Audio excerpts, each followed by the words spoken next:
classes. So this particular class has been called Tough Love. So before I jump into it, I want to say welcome to Tough Love.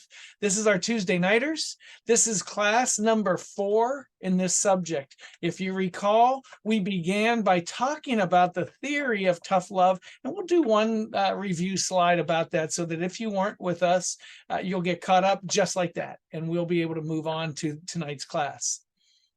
Tonight's class in particular is called Love as He Expects is Tough Love. So as a reminder, tough love is an extremely targeted methodology that's utilized with a purpose to help recover individuals who are in some difficult life struggle. Tough love is often applied to those who are in some addictive situation, but there's multiple ways that tough love is utilized, including parenting. So I don't want to aim just at one target, but to say those who are in a difficult life struggle can be helped through this particular theory. This style of healing is in theory a help to reverse harmful, failed behaviors. Okay, the focus is placed, and this is the key to the tough part of tough love. The focus is placed fully on the individual's efforts. That individual who has had this fall from grace or whatever situation they're working through, they're the individual who have to help themselves. So the intolerance in the theory of tough love involves not allowing anyone else to step in and help or rescue, if you will, as this is seen as enabling that individual who caused their own situation. Tough love is said to have begun in 1968 with the book called and the theory called Tough Love, but it's not. 1968 is not its beginning. As long as mankind has been, God has employed this very tactic, tough love. God allows, remember this now, God allows for only the individual's efforts, their own efforts to save themselves, as long as these come through God's plan of salvation via Jesus Christ. So just understand, God has always believed in, authored, and carried through tough love. That's where we've been. The theory of tough love is depicted accurately in this class, as on that last slide. But our theory, the hijacking of the term tough love, has its own definition. And that's predicated on one statement. God's love is tough love. We've all heard God's commandments on love. And most likely we failed both in applying them and in interpreting them or analyzing them. We really, I don't believe, have our hands around God's love by definition. I submit, though, this is understandable, and I'm going to make the case for you, for me, for all mankind tonight, given our life references. God's demands have never been ambiguous. He tells us succinctly to love. And then we might choose selective love, who we love, how we love, why we love, and why we don't love, and who we don't love. He says this, love God, love others, puts no conditions on those. Love God, love others. His demands are tough. His commands to love are as he specifies. God's love, as he intends, not as we interpret, is tough love. God's love, as intended, not interpreted, is tough love. So why do God's expectations for our love seem so tough? Well, I'm going to make your case. I'm going to be your defense attorney tonight, and all of mankind for that matter. Just consider for a moment, take a step back, take a deep breath, take yourself out of the equation, or place yourself in the equation with the rest of mankind. so that you don't stand out as the worst, the best, but just as one as another. That's all. How love is experienced by most of us, if not all of us, is children innocently trusting in love can so easily feel deceived. It can happen by accident. It can happen on purpose. As an example, it can be because of abuse. And I don't want to go down that rabbit hole, but it can be. And some have experienced that. Sadly, in fact, many have experienced that. However, there's a lot of different things that can happen to just temper and taint love, from innocence to wherever we land after that. Example, as a child, we have a pet. And without warning, the pet can be taken. We gave everything to this little pet as a little child, and it's gone. Our caregivers in many households are often grandparents. As parents go off to work and grandparents step in, grandparents can be taken too soon. Again, loss, unexpected. Favorite toys of little children broken. Friends move in, friends move out. Divorce happens. Parents move in, parents move out. New surrogate parents move in, and maybe more problems happen. And all of a sudden, this love that's given is not returned, or it's broken or stopped, and things are changing within. We love and believe in our parents. We love and believe in our family members, and maybe they betray us. And there's many, many ways this can happen. Again, we're not going to go down that rabbit hole, but we know that bad things happen in homes. And so the innocence and trust of a child can be broken like that. Love is much less safe than we originally thought when we viewed love through childlike wonder. Why do God's expectations for our love seem so tough? So these experiences that I listed on the last page can diminish, even cancel out our love. These life events arrive abruptly, surprisingly, disappointingly. And then love that started out so safe, love that started out as such a generous expression of how we feel, freely given, is yanked away suddenly.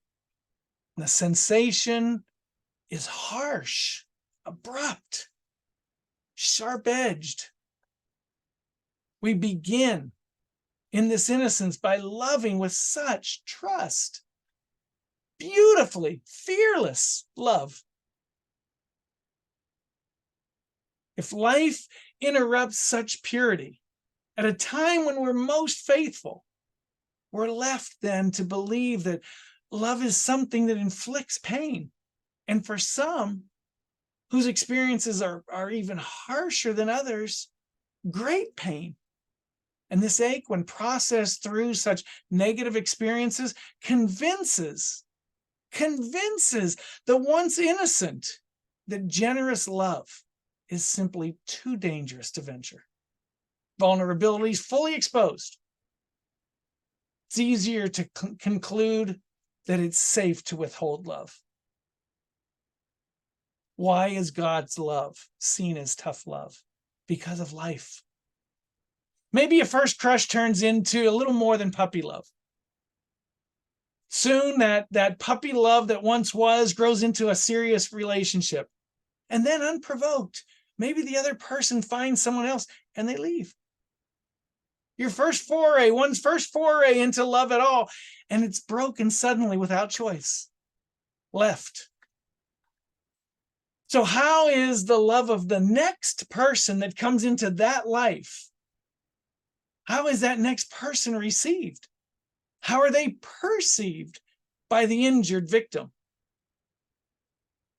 Is that victim willing to extend the same carefree liberty that they extended in that puppy love relationship? Or have they become a little more guarded? Are they a little more cautious? Are they more aware of the pain that threatens Just another example. That's all this is. Just another example. This is not to be a downer. This is just to explain why God's love is seen as tough love. Just another example of how life teaches us to self-protect. We begin with just full expressions of love and we get injured and we start to tighten up. Picture this, or just consider this. We stub our toe and we learn to stop running close to the dining room table. Won't happen again. We drive fast and we get a speeding ticket. We slow down on that street going ahead. We burn our mouth on hot coffee and we learn to sip instead of gulp. Simple examples. We learn. We have the ability to learn from our aches and pains. We learn. Pain teaches us to protect self from the things that inflict. We don't run inside any longer. We slow our car down now. We sip, don't gulp, hot drinks. Simple examples. But pain also tempers, even lessens our perception of love. Agony introduces safer love. We all of a sudden have a filter over free expression. Ache of loss directs us in how to love without giving so much. I'm not going to do that again. That really hurt. Displeasure imparts a cautious, like apportioning of our love rather than full love. Going to be a little easier, a little slower. And then unexpectedly, in all of this, when we're feeling unsure, when we're feeling unsafe, when we're feeling vulnerable to love, God commands, love me. In this same moment of not receiving back what we've given so we don't give so much, he then says to us, love others. We hear him and we process through how much love is he asking for? More directly, how much love is safe for me? I don't have a whole lot of experience where the love I sent out came back to me. So love God, love others is received in that way. Our definition of love has been tempered by life. So we hear his commands even through those filters. I'll tell you a real story. A friend of mine that I worked with had his first child who was born with life-threatening complications. One day I was sitting with him in my car after lunch, and he told me about this 9-month-old son who was born into such fragility, fragile in every way. And as he talked to me, he wept. And he confessed something to me. He said, I'm struggling to connect with my son. I don't even pick him up, he told me. I haven't changed a single diaper in 9 months. And as my wife was pregnant, I couldn't wait to experience fatherhood. And when I had a son, this young man was a college pitcher. As when a son was born to him, he thought, I have a son who's going to be a pitcher. He was so filled with excitement. His report to me that day concerning his 9-month-old, he said, I can't even hug him. I can't kiss him. Then he told me something as he was weeping. He said, I haven't told another soul, not even my wife, this. I'm petrified to love my son. He didn't want to get connected because he thought he was going to lose him. Why is God's love seen as tough love? Because life teaches us not to connect, not to lean in. Because when I leaned in as a child, I got hurt. Generous love hurts. Agony teaches not just the 7-year-old how to love. That day in my car, I learned it also teaches the 37-year-old how to love or not love. Love is meant to be generous.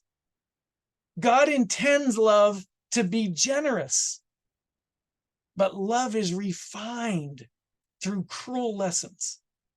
Life is not always a teacher of goodness, but always a great protector.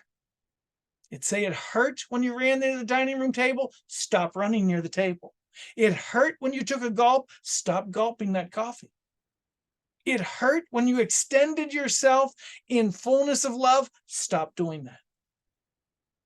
God has the audacity, knowing what all of us have endured, to demand our forgiving everyone.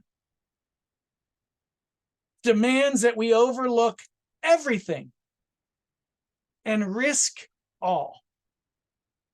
He does this by challenging us with his great expectations and intentions, that we not just hear his words, but also, and way more importantly, understand his intentions. When the word says this, thou shalt love the Lord thy God with all thy heart, with all thy soul, with all thy might.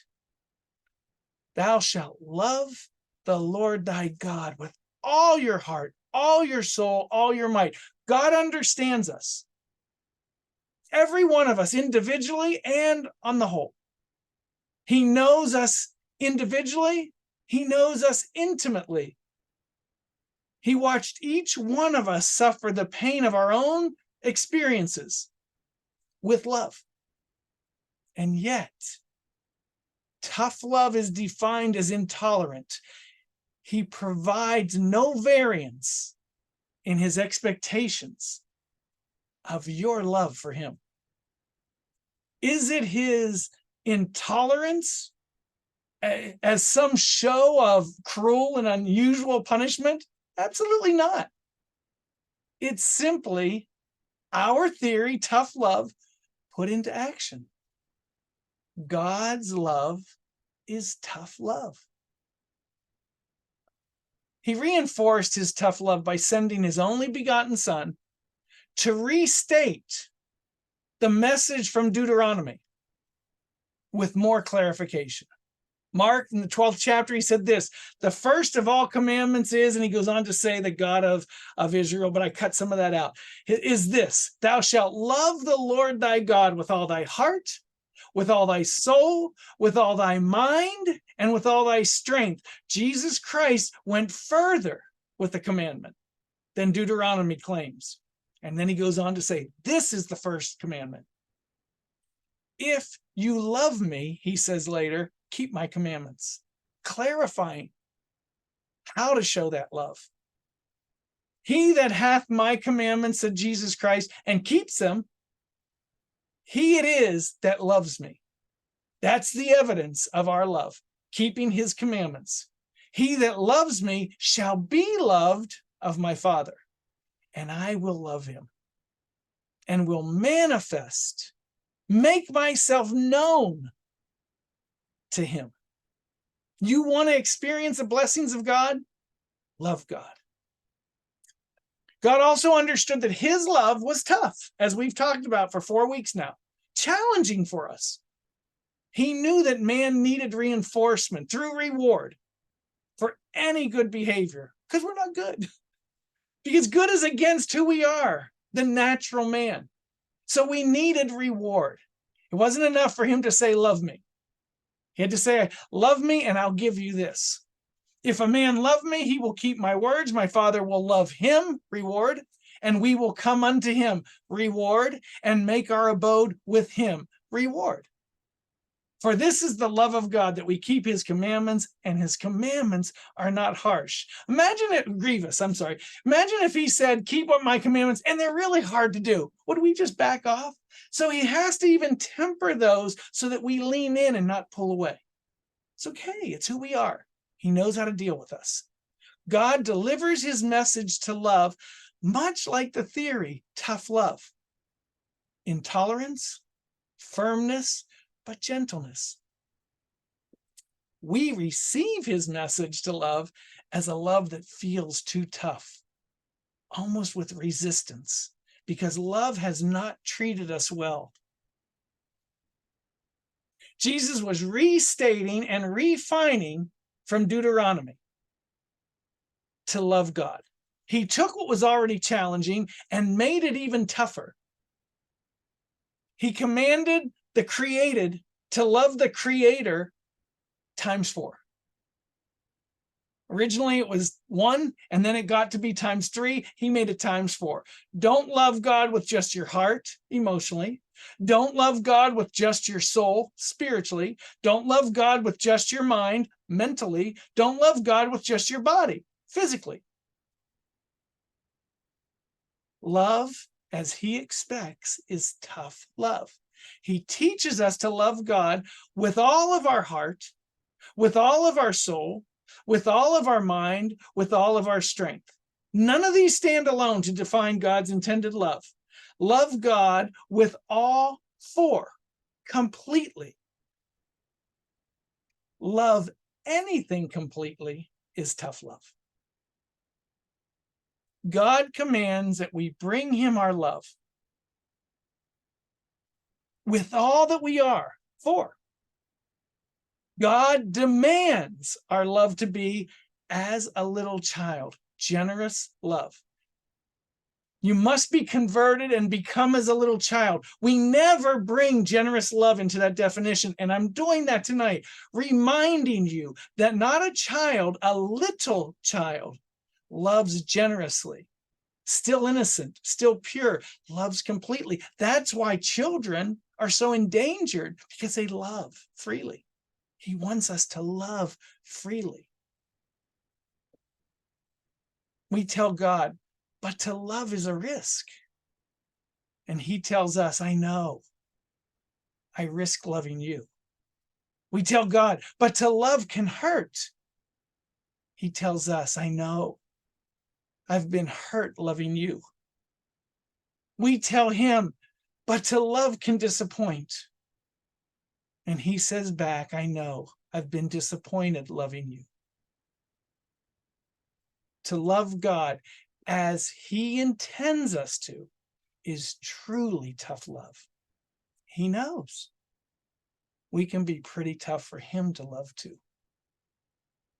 Love as he expects is tough love. Meet his expectations is my prayer for each one of you.